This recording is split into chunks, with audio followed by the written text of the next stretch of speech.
नहमदुहु व नस्तईनुहु व नस्तगफिरुह व नऊज़ु बिल्लाहि मिन शुरूरि अनफुसिना व सय्यिआति अअमालिना मन यहदिहिल्लाहु फला मुदिल्ल लहु व मन युद्लिल फला हादिय लहु व अशहदु अल्ला इलाहा इल्लल्लाह वहदहु ला शरीक लहु व अशहदु अन्न मुहम्मदन अब्दुहु व रसूलुहु या अय्युहल्लज़ीना आमनुत्तक़ुल्लाहा हक़्क़ तुक़ातिहि व ला तमूतुन्न इल्ला व अंतुम मुस्लिमून या अय्युहन्नासुत्तक़ू रब्बकुमुल्लज़ी ख़लक़कुम मिन नफ़्सिन वाहिदह व ख़लक़ मिनहा ज़ौजहा व बस्स मिनहुमा रिजालन कसीरन व निसाअ वत्तक़ुल्लाहल्लज़ी तसाअलून बिही वल अर्हाम इन्नल्लाहा काना अलैकुम रक़ीबा या अय्युहल्लज़ीना आमनुत्तक़ुल्लाहा व क़ूलू क़ौलन सदीदा युस्लिह लकुम अअमालकुम व यग़फिर लकुम ज़ुनूबकुम वमन युतिइल्लाह व रसूलहु फ़क़द फ़ाज़ फ़ौज़न अज़ीमा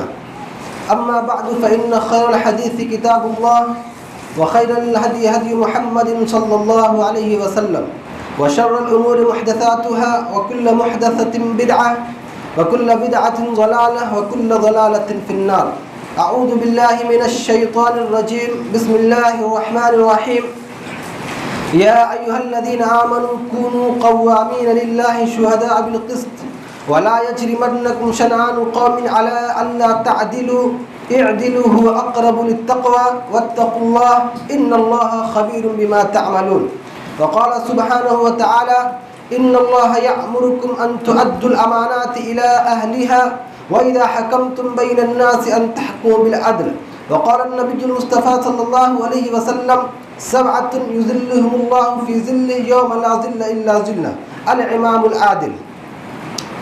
तारीफ़ व तौसीफ़ हम्द व सना अल्लाह सुब्हानहु व तआला के लिए लायक़ व सज़ावार है जो हम सब का खालिक मालिक राज़िक है। तने तनहा पूरी दुनिया पर बादशाहत कर रहा है, पूरी दुनिया उसकी मोहताज है, वो किसी का भी मोहताज नहीं। बेशबहा दरूद व सलामती हो तमाम अंबिया किराम अलैहिमुस्सलातु वस्सलाम पर, खुसूसन नबी आखिरुज़्ज़मान मुहम्मद सल्लल्लाहु अलैहि वसल्लम पर, जिनको अल्लाह रब्बुल आलमीन ने इस कायनात का आखिरी इमाम और अपनी वही का आखिरी तर्जुमान बनाकर भेजा। दीनी भाइयों और दोस्तों, इस्लाम दीन फितरत है। इसमें जिन उसूलों पर इंसानी मुआशरे की बुनियाद रखी गई है उनमें अदल व इंसाफ को बुनियादी अहमियत हासिल है। अदल के माना है इंसाफ करना, हक़ के साथ फैसला करना। हर चीज़ में अदल व इंसाफ ज़रूरी है। इस्लाम अदल और मसावत का हुक्म देता है, कौल में हो फ़ेल में हो, यानी बंदा जो कहे वो करे। हर चीज़ सच्चाई के तराजू में ठीक ठीक उतरे। इंसान के कौल में इंसाफ हो, सच्चाई हो, हक़ गोई हो, इंसाफ की कसौटी पर हर चीज़ पूरी उतरे। ये अदल अल्लाह सुब्हानहु व तआला की ख़ास सिफत है। अल्लाह रब्बुल आलमीन हक़ के साथ फैसला करता है, हक़ बात कहता है और हक़ काम करता है। वल्लाहु यक़ूलुल हक़्क़ व हुवा यहदिस सबील। अल्लाह रब्बुल आलमीन नाइंसाफ़ी नहीं करता है, अपने बंदों पर जुल्म और ज़्यादती नहीं करता है। वमा रब्बुका बिज़ल्लामिन लिल अबीद, तेरा रब अपने बंदों पर जुल्म करने वाला नहीं है। तो ये अदल अल्लाह रब्बुल आलमीन की मखसूस सिफत है। इसलिए अल्लाह रब्बुल आलमीन ने हुक्म दिया है, खा अपने हो या पराए हो, दोस्त हो या दुश्मन हो, सबके साथ अदल व इंसाफ करो, सबके साथ अदल व इंसाफ करो।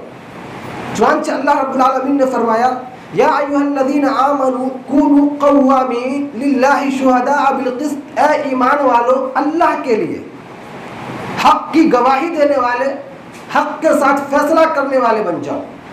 वला यजरिमन्नकुम शनआनु क़ौमिन, किसी कौम की दुश्मनी तुम्हें इस बात पर आमादा ना करे कि तुम अदल न करो। अगर तुम्हारी किसी से ज़ाती दुश्मनी है तो तुम इस बुनियाद पर उसके खिलाफ फैसला कर दो, और जो तुम्हारा दोस्त है तुम उसके हक़ में फैसला कर लो। ऐसा मत करो।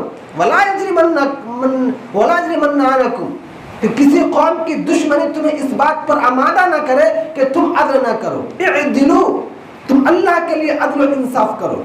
हुवा अक़रबु लित्तक़वा, ये तक़वा के बहुत ज़्यादा करीब है। वत्तक़ुल्लाह, अल्लाह रब्बुल आलमीन का तक़वा इख्तियार करो। और तुम जो कुछ भी करते हो अल्लाह रब्बुल आलमीन उससे बाखबर है। तुम किस बुनियाद पर फैसला कर रहे हो, तुम किस बुनियाद पर गवाही दे रहे हो, अल्लाह रब्बुल आलमीन जानता है। तो ये अदल अल्लाह रब्बुल आलमीन की खास सिफत है। चुनांचे सूरह आल इमरान में फरमाया कि शहीदल्लाहु अन्नहु ला इलाहा इल्ला हु, कि अल्लाह रब्बुल आलमीन ने गवाही दी है कि उसके सिवा कोई माबूद बरहक नहीं। वल मलाइकतु व उलुल इल्म, फरिश्ते और अहले इल्म भी इस बात की गवाही देते हैं। काइमन बिल क़िस्त, वो ज़ात अदल पर कायम है, अदल और इंसाफ को जारी करने वाला है। और यही नहीं बल्कि अल्लाह रब्बुल आलमीन ने अदल और इंसाफ करने का हुक्म अपने प्यारे नबी मोहम्मद सल्लल्लाहु अलैहि वसल्लम को भी दिया है। फरमाया कि वइन हकमत फहकुम बैनहुम बिल क़िस्त, ऐ नबी सल्लल्लाहु अलैहि वसल्लम जब आप लोगों के दरमियान फैसला करें तो इंसाफ के साथ फैसला करें। इन्नल्लाह युहिब्बुल मुक़सितीन, अल्लाह रब्बुल आलमीन इंसाफ करने वालों से मोहब्बत करता है। उसी तरीके से दूसरी आयत में अल्लाह रब्बुल आलमीन ने फरमाया कि वक़ुल आमनतु बिमा अंज़लल्लाहु मिन किताब व उमिरतु लिअअदिला बैनकुम, कि आप कह दीजिए कि अल्लाह रब्बुल आलमीन ने जो किताबें नाजिल की है मैं उस पर ईमान लाया हूँ। व उमिरतु लिअअदिला बैनकुम, और मुझे हुक्म हुआ है कि मैं तुम्हारे दरमियान अदल और इंसाफ करूँ, हक के साथ फैसला करूँ। एक जगह अल्लाह रब्बुल आलमीन ने अदल और एहसान करने का हुक्म दिया।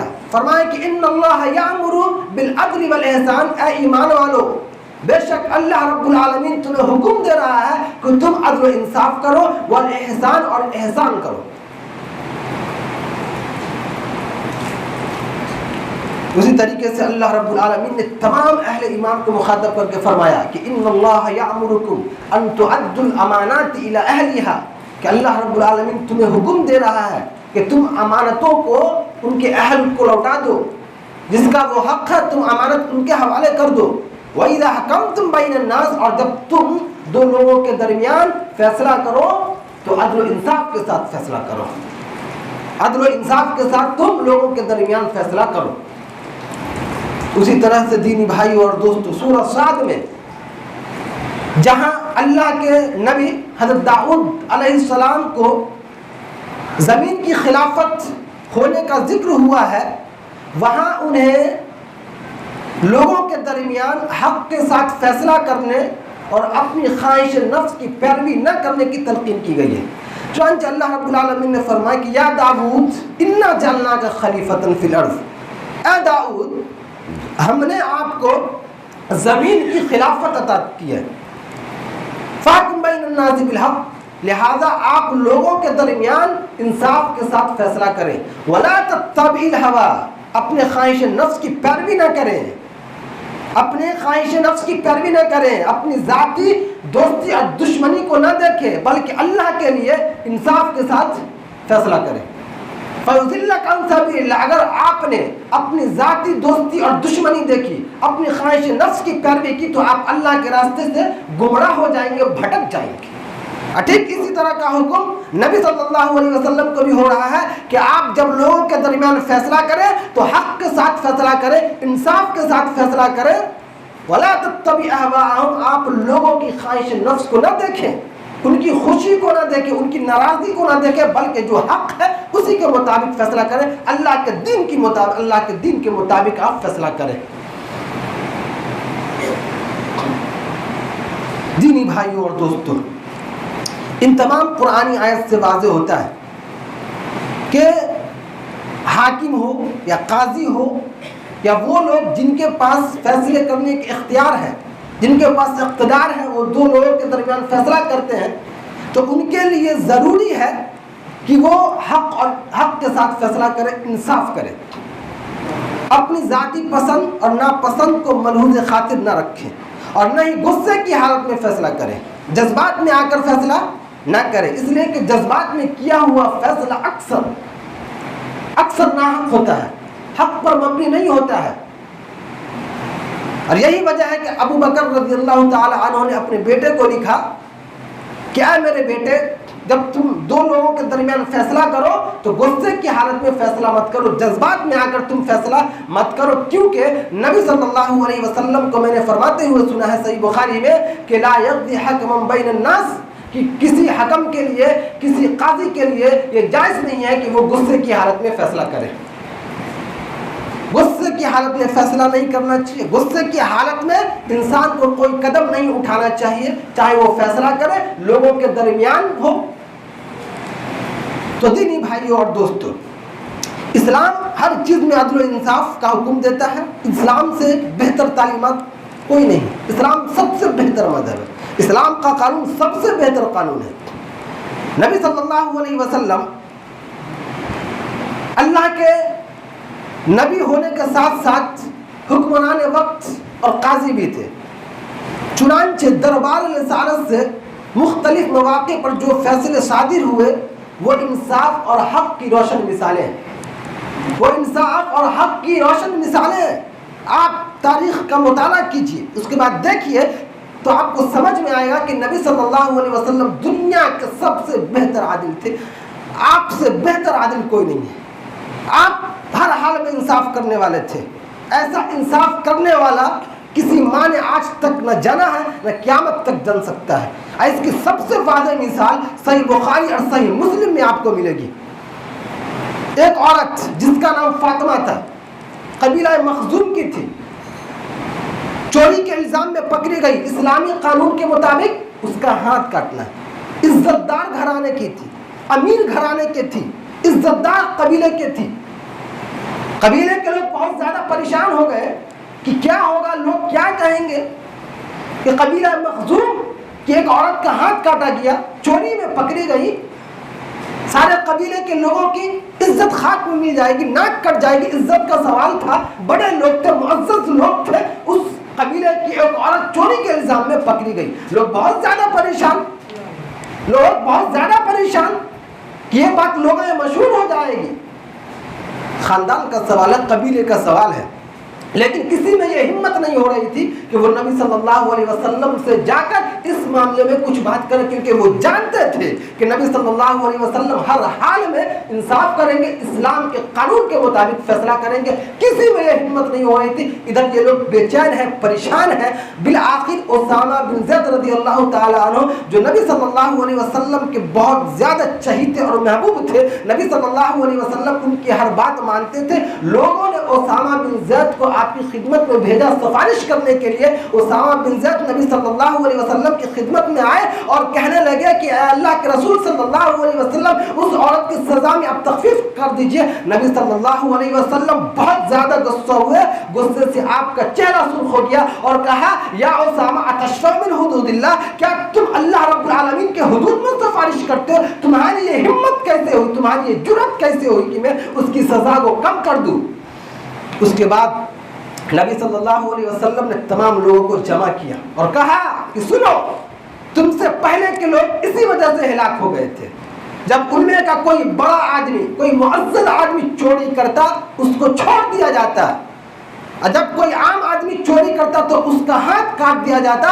तुम याद रखो, वल्लाहि लौ अन्ना फातिमा बिन्त मोहम्मद, ये तो फातिमा मखजूमी है, कसम अल्लाह की, अगर फातिमा बिन्त मोहम्मद मेरी बेटी भी चोरी करती तो मैं उसका भी हाथ काट देता, मैं उसका भी हाथ करता। तुम किसकी बात करते हो? तो कबीला मखजूम की औरत है। फातिमा बिन्त मोहम्मद भी चोरी करती तो ये मोहम्मद उसका भी हाथ काट देता, बिला चूचरा हाथ काटता। ये तो इस्लाम का कानून है। इंसाफ का वो आली कद्र नमूना है कि मुजरिम अगर अपनी औलाद भी हो तो उसका भी हाथ काटा जाए, उसकी सजा में भी तखफीफ न की जाए। ऐसा कानून इस्लाम के अलावा आपको कहाँ मिलेगा?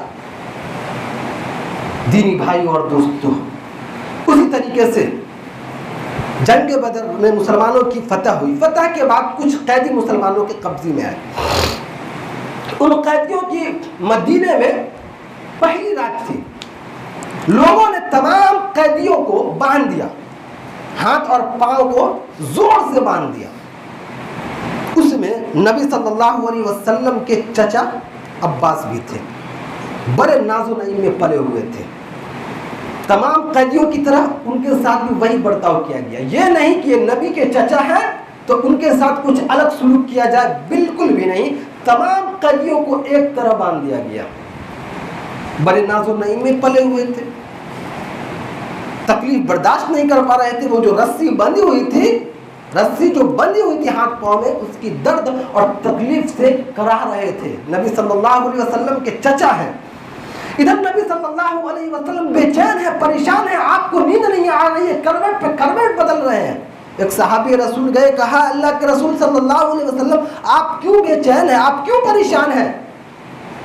कहा कि अब्बास के कराहने की जो आवाज़ आ रही है उसने मुझे बेचैन कर रखा, उसकी वजह से मैं मुस्तरिब हूँ, परेशान हूँ। उस सहाबी को नबी सल्लल्लाहु अलैहि वसल्लम की ये हालत, ये बेचैनी नहीं देखी गई। चुपके से गए, तब अब्बास की बंदिशें ढीली करके आ गए। थोड़ी देर के बाद नबी सल्लल्लाहु अलैहि वसल्लम ने ताज्जुब से पूछा क्या बात है, अब्बास के कराने की आवाज़ नहीं आ रही है? उस सहाबी ने कहा कि मैंने उनकी बंदिशें ढीली कर दी है। नबी सल्लल्लाहु अलैहि वसल्लम ने फरमाया कि जाओ तमाम कैदियों की बंदिशें ढीली कर दो। मैं ये नहीं चाहता कि मेरे चचा के साथ कुछ अलग सलूक किया जाए, उनके साथ नरमी का बर्ताव किया जाए। तमाम कैदी एक जैसे, चाहे मेरे चचा ही क्यों ना हो, चाहे मेरे चचा ही क्यों ना हो। लिहाजा हो गए, तमाम कैदियों की बंदिशें ढीली कराई। दीन भाई और दोस्तों, नबी सल्लल्लाहु अलैहि वसल्लम नबूवत से पहले लोग आपको अस्सादिक वल अमीन कहा करते थे। अस्सादिक वल अमीन की लक़ब से पुकारा करते थे। लोग आपको सादिक समझते थे, अमानतदार समझते थे, इंसाफ करने वाला समझते थे। हजर अस्वद का वाक़या देखें, खाना काबा की दीवारें सैलाब की वजह से गिर गई थी। तमाम कबीले के लोगों ने दोबारा तामीर करने में यकसा किरदार अदा किया। हजर अस्वद को उसकी जगह पर नस्ब करने की बारी आई। सब कबीले के लोग यही चाहते थे कि ये शर्फ हमें हासिल हो, मेरे कबीले वालों को ये शर्फ हासिल हो कि हजर अस्वद को उसकी जगह पर हम रखें। लोगों के दरमियान बहसें शुरू हो गई। करीब था कि तलवार म्यान से निकल जाए, खून की नदियां बह जाए। जो लोग समझदार लोग थे, खाना काबा में जमा हुए झगड़े को निपटाने के लिए। उसके बाद कहा कि देखो, कल सुबह जो शख्स खाना काबा में पहले आएगा, हम उसको अपना हकम और जज मान लेंगे। वो जो फैसला कर देगा हमको तस्लीम होगा। तमाम लोग मुत्तफिक हो गए इस बात पे। सुबह हुई, नबी सल्लल्लाहु अलैहि वसल्लम सबसे पहले खाना काबा में आए। लोगों ने देखा, खुशी से पुकार उठे, हादा मोहम्मद हादा अमीन कद रज़ीना बिल्लाह, ये मोहम्मद आ गया, ये अमानतदार है, हक के साथ फैसला करने वाला, ये जो फैसला कर देगा हमको मंजूर है, क्योंकि ये कभी भी नाइंसाफी नहीं कर सकता है। सब लोग खुश हो गए। नबी सल्लल्लाहु अलैहि वसल्लम आए, हजर अस्वद को एक चादर में रखा। तमाम कबीले के लोगों को कहा कि तुम चादर को किनारे से पकड़ो। सब लोगों ने चादर को पकड़ के ऊपर उठाया। नबी सल्लल्लाहु अलैहि वसल्लम ने हजर अस्वद को उठाकर उसकी जगह पर रख दिया। तमाम लोग मुत्तफिक रहे, तमाम लोग नबी सल्लल्लाहु अलैहि वसल्लम के इस फैसले से खुश हो गए। दीनी भाई और दोस्तों, तो ये नबी सल्लल्लाहु अलैहि वसल्लम थे कि इस्लाम की तालीमात हमें ऐसे दी है कि इससे बेहतर तालीमात कोई नहीं है। इस्लाम अदल मसावात का हुक्म देता है। अल्लाह रब्बुल आलमीन का हम जितना भी शुक्र अदा करें बहुत कम है कि अल्लाह रब्बुल आलमीन ने इस्लाम की दौलत से बेहतरीन मजहब है, पसंदीदा मजहब है अल्लाह रब्बुल आलमीन का, उस दौलत से अल्लाह रब्बुल आलमीन ने हमें नवाजा है। लिहाजा हम इस्लाम की तालीमात को अपनाएं, इस्लाम के कानून को अपनाएं और उस कानून के मुताबिक हम अपने मुआशरे में, अपने समाज में फैसला करें। उसी तरीके से दीनी भाई और दोस्तों, ये नबी सल्लल्लाहु अलैहि वसल्लम थे। सैकड़ों मिसालें आपको इस तरह अदल इंसाफ की मिल जाएगी। नबी सल्लल्लाहु अलैहि वसल्लम के शागिर्द सहाबा किराम, वो भी कहाँ पीछे थे, आपके तरबियत याफ्ता लोग थे। वो भी इसी तरीके से अदल इंसाफ पर मबनी फैसला करते थे। तारीख में उनकी कोई नज़ीर नहीं मिलती। उमर फारूक रज़ी अल्लाह ताला अन्हु है कि जिनके बारे में नबी सल्लल्लाहु अलैहि वसल्लम ने दुआ की कि अल्लाहुम्मा अय्यिदिल इस्लाम बि उमर बिन खत्ताब, अल्लाह तो इस्लाम को उमर बिन खत्ताब के ज़रिए ताकत पहुँचा। ये उमर बिन खत्ताब रज़ी अल्लाह ताला अन्हु है कि जिनके दौर में इंसाफ का वो बोलबाला था कि गरीब का बच्चा भी ये समझता था कि अगर किसी बड़े से बड़े आदमी मुझ पर जुल्म करे, कोई हुक्मरान मुझ पर जुल्म कर दे, कोई गवर्नर मुझ पर जुल्म कर दे तो मैं उसको अदालत के कटहरे में खड़े होकर सजा दिलवा सकता हूँ। ये उमर फारूक रज़ी अल्लाह ताला अन्हु के दौर में था, इंसाफ का बोलबाला था, इंसाफ का बोलबाला था। अमर बिन आस रज़ी अल्लाह ताला अन्हु मिस्र के गवर्नर हैं, और मिस्र के गवर्नर ही नहीं बल्कि मिस्र के फातेह भी हैं। एक गरीब के बच्चे से उनके बेटे की घोड़दौड़ में शिरकत हुई। इधर गवर्नर का बेटा है, इधर गरीब का बच्चा है। दोनों ने अपना घोड़ा दौड़ाया, मुकाबला हुआ। गरीब का घोड़ा आगे निकल गया, गवर्नर का बेटा था, कुछ बस नहीं चला, उसने लाठी उठाई, गरीब के सर पे दे मारा। सोचा गवर्नर का बेटा, हार बर्दाश्त नहीं, गरीब का बच्चा कैसे जीत सकता है। उसने लाठी उठाई, उस गरीब के सर पे दे मारा। वो गरीब का बच्चा घर नहीं गया, उसी घोड़े पे मदीना आया। उमर फारूक रज़ी अल्लाह ताला अन्हु की खिदमत में हाजिर हुआ। क्या है उमर, तू नबी का नायब है, मुसलमानों का अमीर है, तेरे रहते हुए एक गरीब पर जुल्म हो जाए, एक गरीब की आबरू मिल जाए, उमर ऐसा कैसे हो सकता है। कहा क्या हुआ है। कहा उस गवर्नर के बेटे ने मुझे मारा है, घोड़दौड़ में शिरकत की, मेरा घोड़ा आगे निकल गया तो उसने मुझ पर जुल्म किया है। उमर फारूक रज़ी अल्लाह ताला अन्हु ने एक आदमी को भेजा, कहा जाओ उस बच्चे को बुला कर लाओ, और हाँ सुनो, उसके बाप को भी बुला कर लाओ, उस गवर्नर को भी बुला कर लाओ। दोनों उमर की खिदमत में हाजिर हुए। गरीब के बच्चे से कहा लाठी उठाओ, और जिस तरह उसने तुम्हें मारा था उस गवर्नर के बेटे को भी मारो, और हाँ उस गवर्नर को भी मारो। वो कहने लगे, ए अमीरुल मोमिनीन, मेरी क्या गलती है, मैंने तो अपने बेटे की सिफारिश नहीं की है, इसने गलती किया, इसको सजा दिलवाइए, मुझे क्यों सजा दिलवा रहे हैं। उमर फारूक ने कहा तेरी ये गलती है कि तूने ऐसे बेटे की तरबियत नहीं की है, इसकी हिम्मत कैसे हुई मारने की। सोचा गवर्नर का बेटा हूं, कुछ भी कर सकता हूं, इसकी जुर्रत कैसे हुई मारने की। गवर्नर का बेटा है, तेरी गवर्नरी ने उसको मारने की जुर्रत बख्शी है, इसलिए मैं आज उसको भी मरवाऊंगा और उस गवर्नर को भी मरवाऊंगा जिसकी गवर्नरी ने उसको गरीब पर जुल्म करने की जुर्रत बख्शी है। कहा अमीरुल मोमिनीन, आप ठीक कह रहे हैं, गलती मेरी है, अपने सर को झुका दिया। गरीब का बेटा लाठी फेंक दिया। कहा क्या हुआ है। कहा नबी का सहाबी है, अपने सर को अल्लाह के बारगाह में झुका दिया, मैंने माफ कर दिया। उमर फारूक रज़ी अल्लाह ताला अन्हु ने कहा कि अगर तू आज माफ न करता तो काबे की रब की कसम सारी दुनिया देखती कि मैं एक गवर्नर को भी इस्लाम के अंदर रखना अंदाजी करने की इजाजत नहीं देता, ना इंसाफी करने की इजाजत नहीं देता, सारी दुनिया देखती, तूने तो माफ कर दिया। अल्लाह अकबर। ऐसा इंसाफ कहाँ मिलेगा। आज हर तरफ जुल्म है, ज्यादती है, गरीबों पर जुल्म होता है। गरीब कोई गलती करे 10 आदमी मिलकर उसको मारते हैं, उसको सजा देते हैं। कोई बड़ा आदमी जुल्म कर दे, कोई सजा नहीं है। कोई हुक्मरान का रिश्तेदार कोई गलती कर दे, कोई सजा नहीं है। इस्लाम का कानून ऐसा है कि अमीरुल मोमिनीन को भी अदालत के कटहरे में खड़ा कराता है। अदालत के कटहरे में अमीरुल मोमिनीन भी खड़े होते हैं। अली बिन अबी तालिब रज़ी अल्लाह ताला अन्हु की एक ज़रा खो गई। आपने उस ज़रा को यहूदी के हाथ में देखी, कहा कि ये ज़रा मेरी है। उस यहूदी ने कहा नहीं, ये तो मेरी है, मेरी मिल्कियत है, मेरे कब्जे में है, आप कैसे अपना दावा कर रहे हैं। उस वक्त अली बिन अबी तालिब क्या थे, खलीफा थे, खिलाफत के ओहदे पर फाइज थे। एक तरफ यहूदी है, कहा क्या अली आप कैसे इस ज़रा पर अपना दावा कर रहे हैं। अगर आप ये दावा कर रहे हैं तो आप इसका यही चारा है कि मेरे और आपके दरमियान मुसलमानों का काजी फैसला करे। काजी शुरै बहुत बड़े काजी थे, अल्लाह ने उन्हें फ़क़ाहत से नवाजा था, बड़ी हिकमत थी। दोनों काजी शुरै की खिदमत में हाजिर हुए। काजी शुरै ने अली बिन अबी तालिब को देखकर उठने लगे अपनी जगह से। अली रज़ी अल्लाह ताला अन्हु का आप अपनी जगह बैठे रहे। उसके बाद कहा कि देखें ये मेरी ज़रा इस यहूदी के कब्ज़े में है, मुझसे खो गई थी। काजी ने यहूदी से पूछा तुम कुछ कहना चाहते हो? उसने कहा कि ये ज़रा मेरी है, मेरी मिल्कियत में है, मेरे कब्ज़े में है, लिहाजा ये मेरी ही है।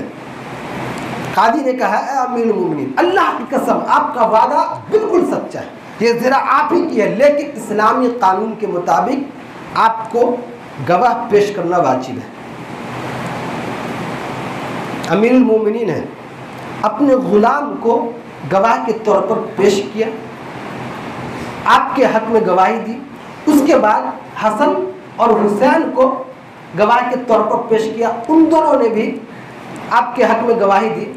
काजी ने कहा कि आपको एक गवाह और पेश करना होगा। कहा क्यों?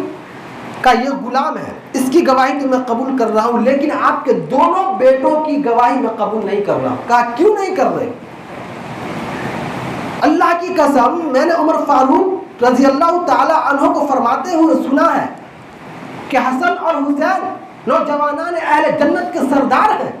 काजी ने कहा ए अमीरुल मोमिनीन, अल्लाह की कसम आप बिल्कुल ठीक कह रहे हैं। कहा कि फिर आप नौजवानान अहले जन्नत के सरदार की गवाही क्यों कबूल नहीं कर रहे? कहा कि बेटे की गवाही बाप के हक में कबूल नहीं कर सकता, बेटे की गवाही बाप के हक में कबूल नहीं कर सकता। ये अमीरुल मोमिनीन को जवाब मिल रहा है, अदालत के कटहरे में खड़े हो रहे हैं। अल्लाहु अकबर। उसके बाद उस यहूदी के हक में फैसला सुनाया गया, वो जरा उसको दी गई। यहूदी बड़ा ताज्जुब में पड़ा कि मुसलमानों का अमीर है, अपने काजी की अदालत में आया और काजी ने उसके खिलाफ मेरे हक में फैसला कर दिया, जबकि ये ज़रा इसी की है।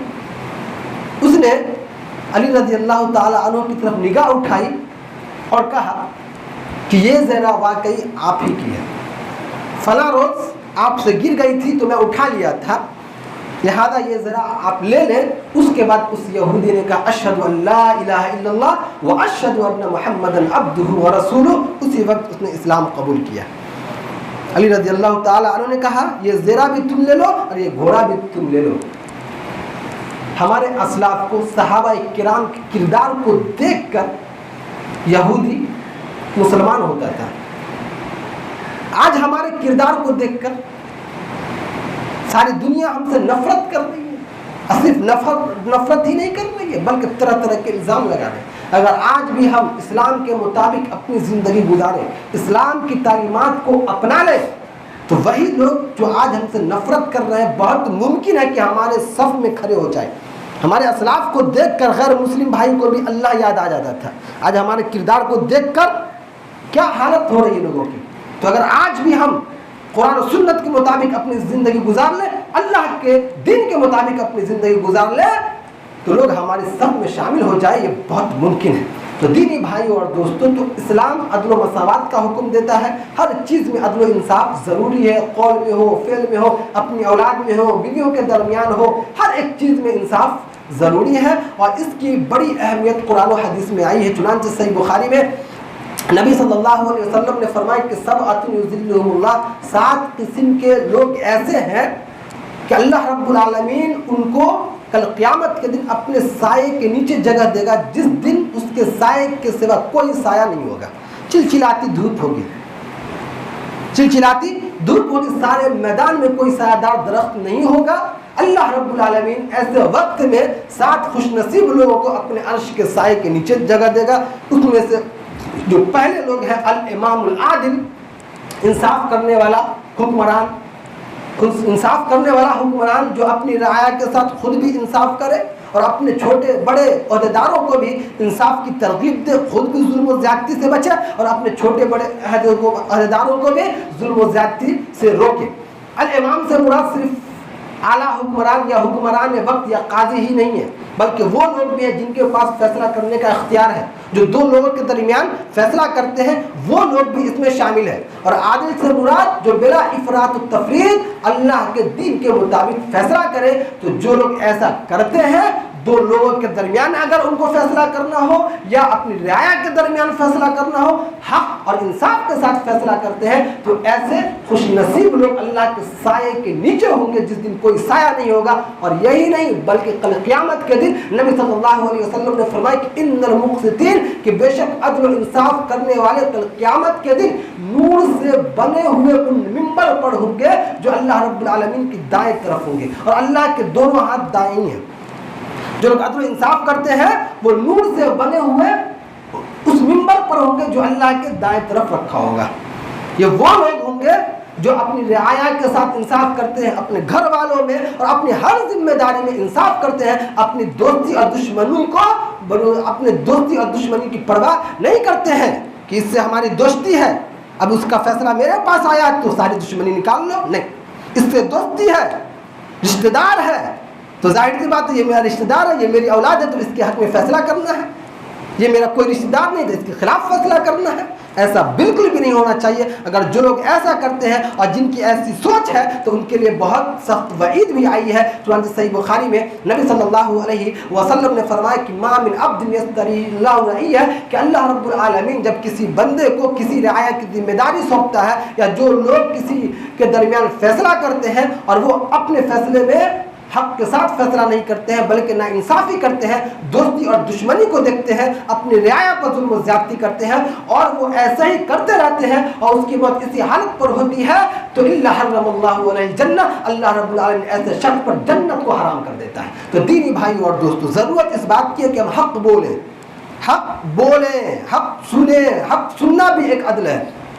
उसी तरीके से हम जो भी फैसला करें हक के साथ फैसला करें, अपने मुआशरे में हक और इंसाफ को कायम करें, जुल्म और ज़्यादती से बचे, नाइंसाफ़ी से बचे, क्योंकि हक के साथ फैसला करना ये अल्लाह की सिफत है और इस्लाम की तालीमात भी यही है। इस्लाम हमें यही हुक्म देता है। अल्लाह रब्बुल आलमीन से दुआ है कि अल्लाह रब्बुल आलमीन हम तमाम लोगों को हक सुनने की तौफीक अता फरमा, हक की गवाही देने की तौफीक अता फरमा, हक के साथ फैसला करने की तौफीक अता फरमा। आमीन व आखिरु दावाना अल्हम्दुलिल्लाहि रब्बिल आलमीन। इन्नहु तआला जवादुन करीमुन मलिकुन रऊफुर रहीम।